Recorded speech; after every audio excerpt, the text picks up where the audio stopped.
வாழ்க வையகம், வாழ்க வையகம், வாழ்க வளமுடன். குரு வாழ்க, குருவே துணை. சிந்தனையை உடல் நலத்தை சீரமைத்து உய்வித்த குருவே வாழ்க. அன்பர்கள் அனைவருக்கும் எனது வணக்கங்களும் வாழ்த்துக்களும். நாளொரு நற்சிந்தனையில் இன்று கடவுள் எங்கே இருக்கிறார்? கடவுள் எங்கேயோ இருப்பதாக எண்ணிக்கொண்டிருக்கிறார்கள். அவன் மனிதனின் மன இயக்கத்தில் இருக்கிறான். ஆம், தெய்வம் அதற்குள்ளாகவும் இயங்கிக் கொண்டிருக்கிறது. வேறு வேறாக இல்லை, இறைவன் மனிதனிடம் ஒன்றுபட்டுத்தான் இருக்கின்றான். ஆனால் மனிதனுடைய எண்ணத்தின் காரணமாக, இச்சையின் காரணமாக, பல பொருட்களின் மீது வைத்திருக்கிற ஆசையின் காரணமாக இறைவன் தூரத்தில் இருப்பது போல் மனிதனுக்கு தோன்றுகிறது. இச்சையின் அடுக்குகளே இறைவன் தூரத்தில் இருப்பது போல் செய்து வருகின்றன.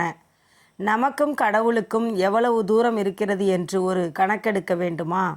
எத்தனை பொருட்களின் மீது ஆசை இருக்கிறதோ வரிசையாக எழுதி பட்டியலிட்டால் அது இருக்கும் நீளத்தை கொண்டு இவ்வளவு தூரம்தான் நமக்கும் கடவுளுக்கும் இருக்கக்கூடிய தூரம். பொருட்களின் மீது இருக்கக்கூடிய ஆசைகள் எவ்வளவோ அந்த அளவுக்கு கடவுளுக்கும் மனிதனுக்கும் உள்ள தூரம் அதிகமாகும். ஆகவே ஆசை என்பதை சீரமைத்து விட்டோமேயானால் இறைவனை காணலாம். ஆசையை அனுமதித்து கொண்டே இருந்தால் அதை ஒவ்வொரு நிமிடமும் ஒவ்வொரு ஆண்டும் செயலாக்கி கொண்டுதான் இருப்போம். அந்த வகையில் வேலை இருந்து கொண்டே இருக்கும். ஆனால் ஆசை சீரமைக்கப்பட்டது என்றால் ஒரு பலுவும் இல்லை. ஆகையினால் மனம் துல்லியமாக நிறைவாக இருக்கும். அங்கே இறைவன் இருப்பான். வாழ்க வளமுடன்.